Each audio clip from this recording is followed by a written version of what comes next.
día, Jorge, Verónica, con todos, gracias por la solidaridad y también aprovecho para expresar la mía para las otras mujeres que sufrieron igual abuso ese día y las que no tuvieron sobre todo la misma posibilidad que tuve yo de hacerlo público.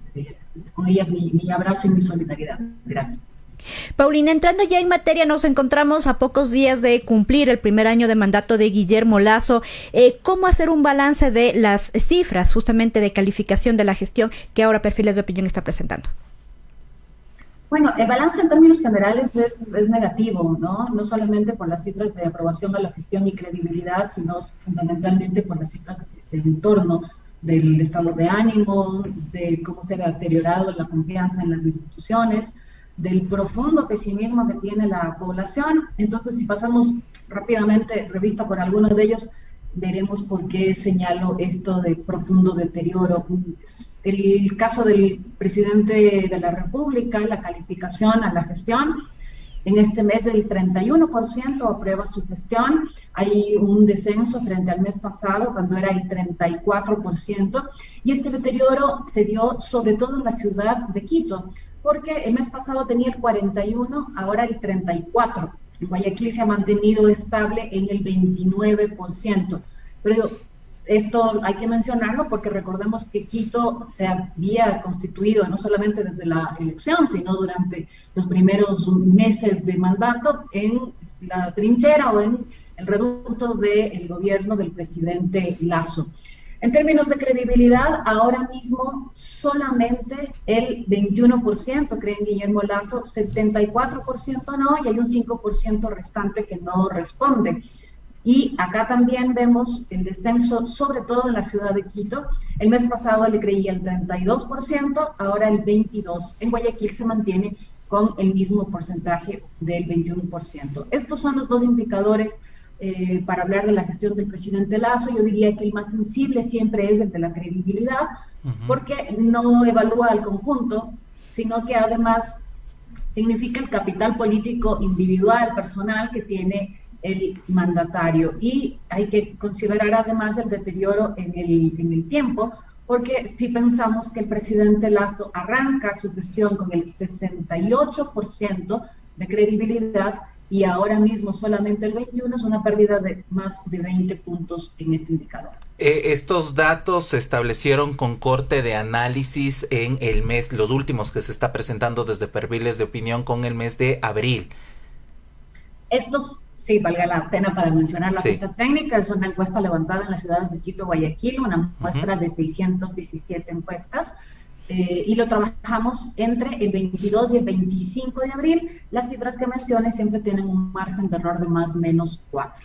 Te menciono este dato porque hacia finales del mes, cuando se da este anuncio de la eliminación de la mascarilla, se cierra un ciclo evidente también del plan de vacunación, de estas acciones en el discurso principal del señor presidente Lasso sobre sus logros, pero hemos visto que la gestión frente a otros ámbitos de la gobernanza política no le han dado este mayor número de aceptación, se ha mantenido y en realidad, como tú nombrabas, ha bajado. Y claro, el relato se acaba de cerrar si es que no pasa algo más en la salud de los ecuatorianos, y esperemos que no pase nada más en la salud de los ecuatorianos y ecuatorianas, y ahora vienen otros discursos. Paulina, ¿has podido identificar sobre qué otros discursos se identifica o se sostiene el gobierno sobre su gestión?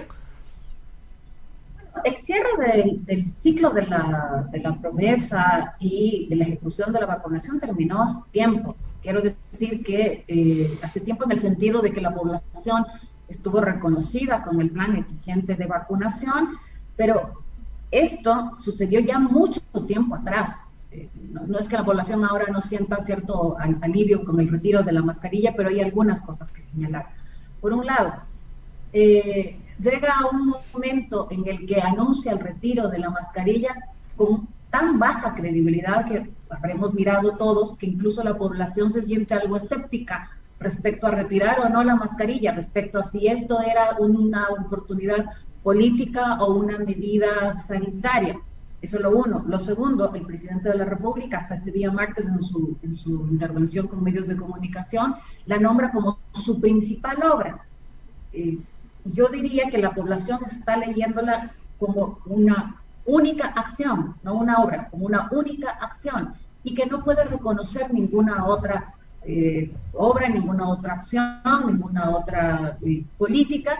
Y tercero, también, con esto voy al siguiente punto, además de el no reconocer acciones políticas públicas durante este tiempo, los problemas de la población se han agravado notablemente. Aquellos que venían ya arrasados de la crisis sanitaria, temas económicos sobre todo, y se incorpora el problema de delincuencia y de inseguridad que se ha profundizado durante este casi primer año de gobierno. Y el otro elemento que quedó en evidencia con el anuncio del retiro de mascarilla es que justamente cuando está haciendo un anuncio que entendemos un anuncio feliz, el presidente de la República enfrenta a un actor importante de la banca para ejemplificar cuál ha sido el tono del presidente de la República durante todo este primer año, de constante disputa y confrontación, abriéndose frentes, yo diría, innecesarios en buena medida, y de algún modo desarmando a su propio gabinete. Si uno mira el momento en el que el presidente de la República empieza a gritar contra Fidelegas, el resto del gabinete está en tal incomodidad que retrata bien lo que debe suceder cotidianamente con la gestión. Políticas o algún intento de planificar políticas y el presidente en este constante ritmo de radicalidad personal, de radicalidad individual. La palabra del presidente o el ánimo del presidente por encima de cualquier planificación. Ahora, ¿qué pasa con el resto de preocupaciones? Yo mencionaba hace un momento cómo se han agudizado los problemas. Ahora mismo la delincuencia ocupa el primer lugar de principales problemas con el 39%. Esto es una cifra muy abultada si consideramos que siempre estaban en primer lugar los temas económicos. El desempleo ocupa el 18%. Acá hay otra novedad respecto a la medición pasada. Corrupción está ocupando el 17%. Y luego crisis económica con el 14%. Claro, si sumamos los temas económicos, tienen una buena parte del pastel, pero esta percepción tan alta de la delincuencia como principal problema y la entrada de la corrupción, que ahora hay que mencionar, no es una corrupción que como en periodos anteriores se endilgaba a los otros o a los que estaban en periodos anteriores. Ahora el tema tocó además a instituciones, a dos instituciones fundamentales, para referirme a policía y Fuerzas Armadas. Y justo sobre eso, sí, perdón, la mascarilla, Paulina. Evidentemente, o el retiro de la mascarilla, evidentemente que no alcanza.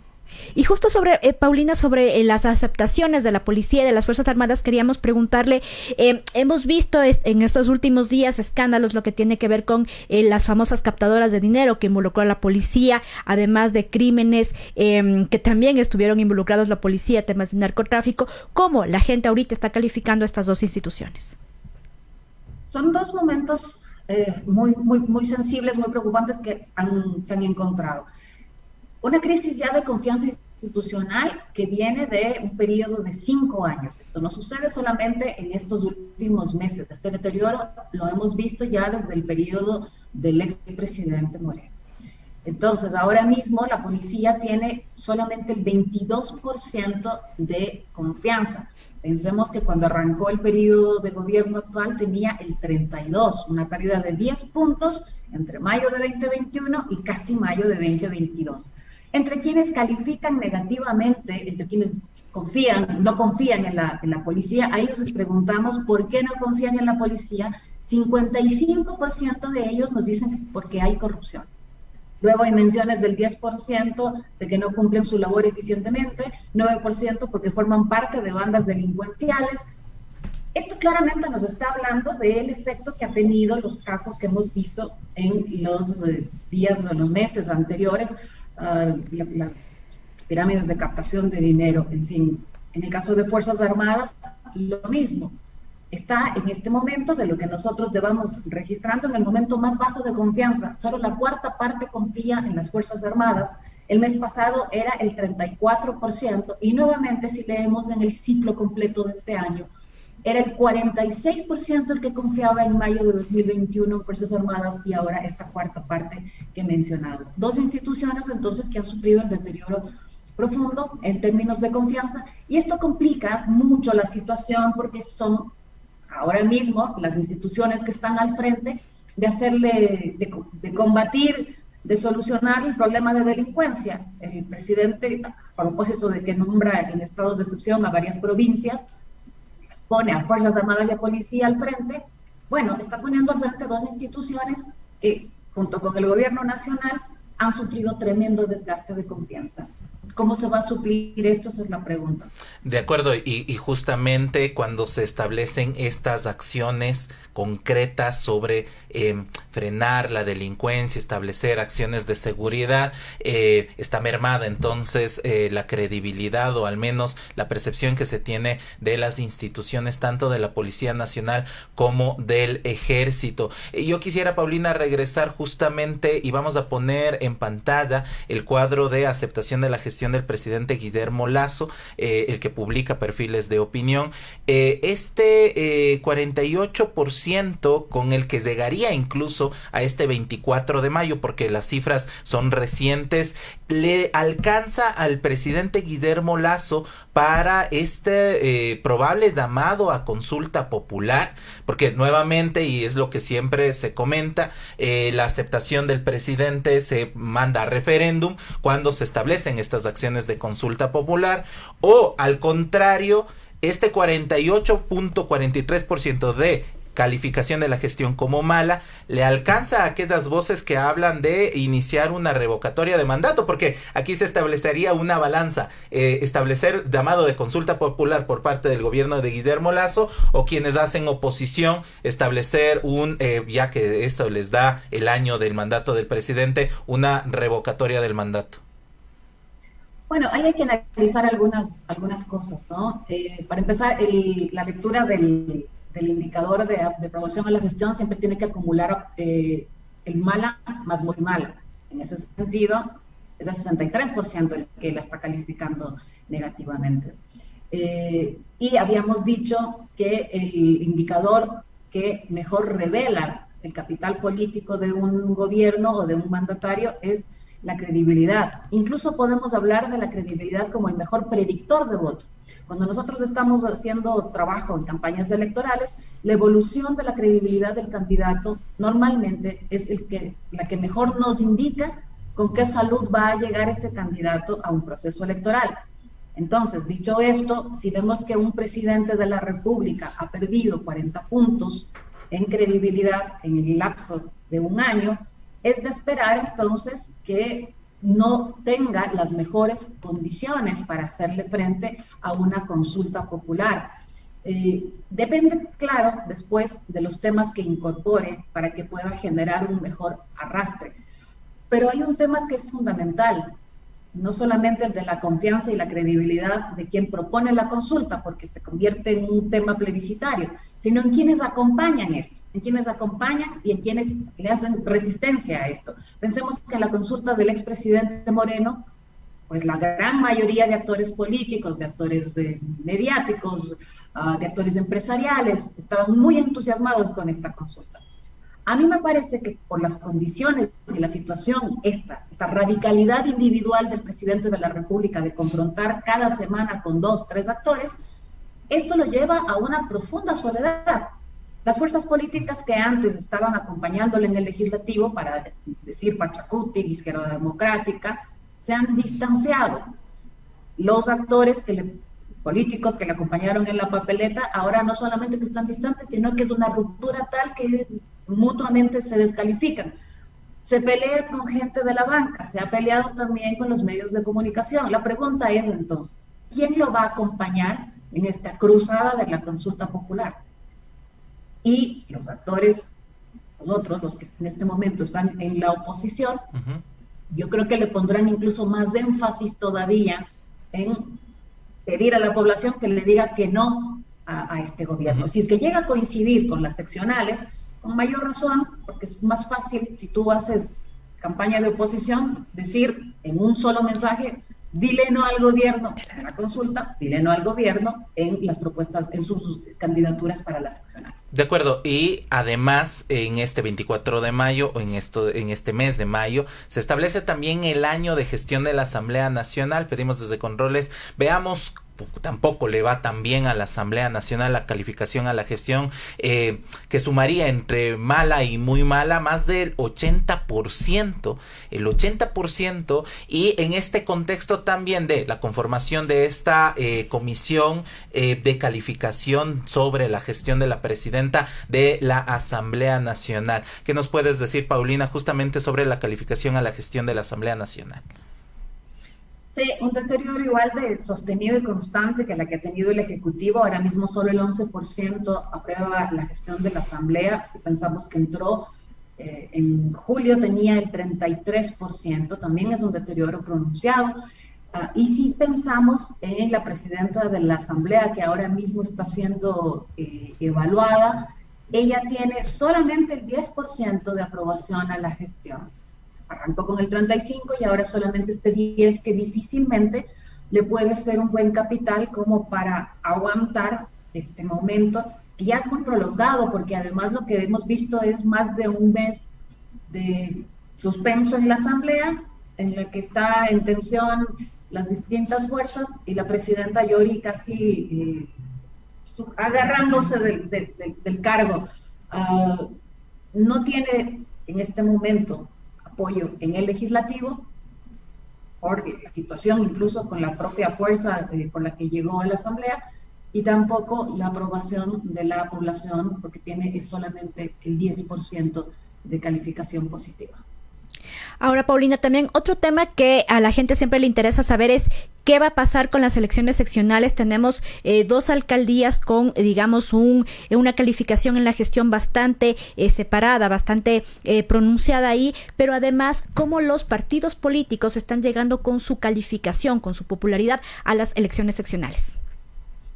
Sí, de la alcaldía de Quito es una situación crítica de hace tiempo, es una situación crítica a nivel institucional, y ahora mismo también con el alcalde que está al frente. 16% solamente aprueba positivamente la gestión de Santiago Guarderas, y más crítico todavía, solo el 9% le cree.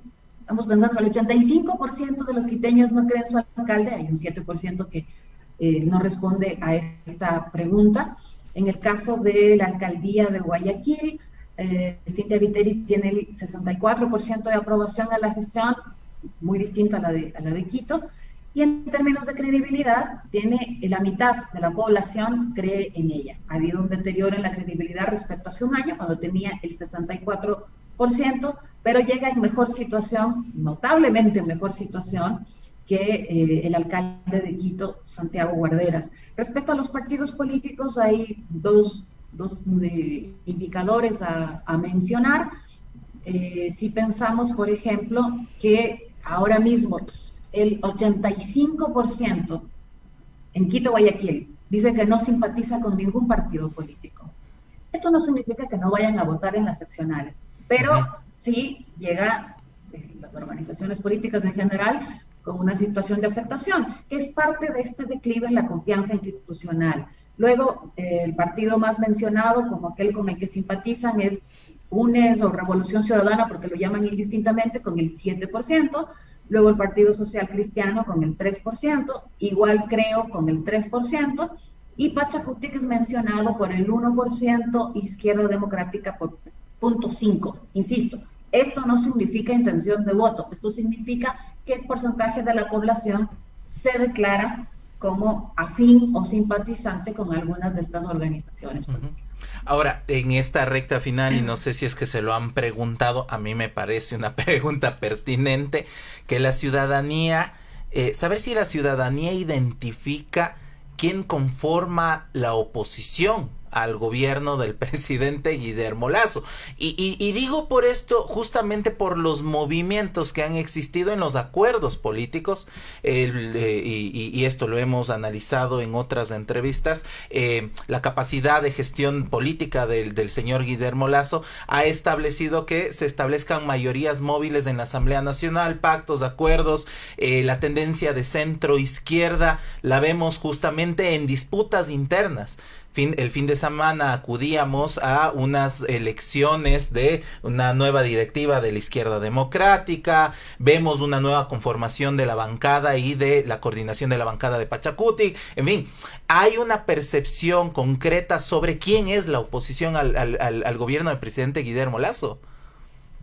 Hasta diciembre, cuando habíamos hecho esta pregunta, normalmente la leían como cercana al gobierno, a Izquierda Democrática, algo menos, pero también algo cercana, lo leían al Partido Social Cristiano, y tendían a ubicar más distante a UNES y algo menos a Pachacuti. No hemos vuelto a hacer la pregunta, pero yo creo que en este momento hay un componente adicional, y es que ni siquiera al interior de fuerzas políticas como Pachacuti o Izquierda Democrática hay claridad sobre cuál es su posición respecto al gobierno.